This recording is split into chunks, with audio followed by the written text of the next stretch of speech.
திமுக வீட்டுக்கும் நாட்டுக்கும் கேடு. சட்டம் ஒழுங்கு என்னுடைய நேரடி கண்காணிப்பில் இருக்கு. திமுக ஆட்சி அமையும் போதெல்லாம் சட்டம் ஒழுங்கு சீரழிந்து கொலை கொள்ளை நடப்பது வழக்கமான ஒன்றுதான் என்றாலும் இம்முறை ஆட்சி அமைந்ததிலிருந்து அது இன்னும் மோசமான நிலையை அடைந்து பொதுமக்கள், அரசியல் கட்சியின் முக்கிய தலைவர்கள், காவலர்கள் என அனைத்து தரப்பினரையும் கடுமையாக பாதித்துள்ளது. அனைவரும் கூடும் பொது இடங்களில் நடக்கும் படுகொலைகள் சர்வசாதாரணமாகிவிட்டது.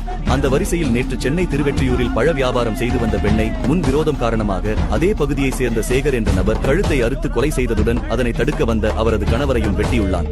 இதில் அந்த பெண்மணி அதே இடத்திலேயே மரணமடைந்தார். கொலை செய்த ரவுடியை பொதுமக்கள் தான் பிடித்து போலீசிடம் ஒப்படைத்தனர் என்பது குறிப்பிடத்தக்கது. தான் எதிர்க்கட்சி தலைவராக இருந்தபோது கத்தியால் கேக் வெட்டப்பட்டதற்கே சட்டம் ஒழுங்கு சீர்குலைந்து விட்டதாக கொந்தளித்த ஸ்டாலின் அறிவாரை கையில் வச்சுக்கிட்டு கேக்க வச்சு தன்னுடைய பிறந்த நாளை கொண்டாடுகிறார் என்று சொன்னால் இன்றைக்கு நாட்டில சட்டம் ஒழுங்கு எந்த நிலையில் இருக்கிறது என்பதை தயவு கொண்டு நீங்கள் எண்ணி பார்க்கிற வேண்டும். தற்போது மனிதர்கள் வெட்டப்படும் போது அமைதி காப்பது ஏனோ? திமுக ஆட்சி அமைந்தவுடன் சட்டவிரோத செயல்கள் இரும்பு கரம் கொண்டு ஒடுக்கப்படும் என்று கூறிய ஸ்டாலினின் இரும்பு கரம் என்னவானது என்பதே தற்போதைய பொதுமக்களின் கேள்வி.